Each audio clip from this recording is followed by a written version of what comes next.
আমরা যদি না জাগি মা কেমনি সকাল হবে এ প্রতিপাদ্যকে সামনে রেখে ঝিনাইদহের হরিণাকুণ্ডু উপজেলায় শিক্ষার্থীদের নিয়ে একটি মত বিনিময় সভা অনুষ্ঠিত হয়।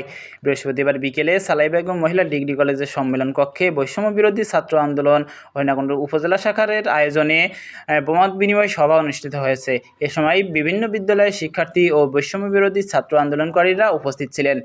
উক্ত অনুষ্ঠানটি সভাপতিত্ব করেন মোহাম্মদ শিহাব হোসেন ও পরিচালনা করেন মোহাম্মদ রিমা খাতুন। অনুষ্ঠানে স্বাগত বক্তব্য রাখেন মোহাম্মদ হাবিবুর রহমান। উক্ত মত বিনিময় সভা অতিথি হিসেবে ছিলেন ঝিনাইদহ বৈষম্য বিরোধী ছাত্র আন্দোলনের ঝিনাইদহ শাখার সমন্বয়ক আবু হুরায়রা, রায়হান হুসাইন, রত্না খাতুন, সাইদুর রহমান, আবদুল্লাল মামুন সহ 15 সদস্যের টিম। হরিণাকুণ্ডু উপজেলার শিক্ষার্থীদের অংশীদারিত্ব নিশ্চিত, সরকারি সকল ধরনের সেবা প্রাপ্য জনগণের নিকট পৌঁছানো এবং দুর্নীতি, চাঁদাবাজি ও সন্ত্রাসের বিরুদ্ধে ছাত্র জনতার মৈত্রী সফর, সুন্দর সমাজ গঠন করার উপলক্ষে ও প্রতিহিংসামূলক রাজনীতির বিরুদ্ধে এই মত বিনিময় সভার আয়োজন করা হয়েছে।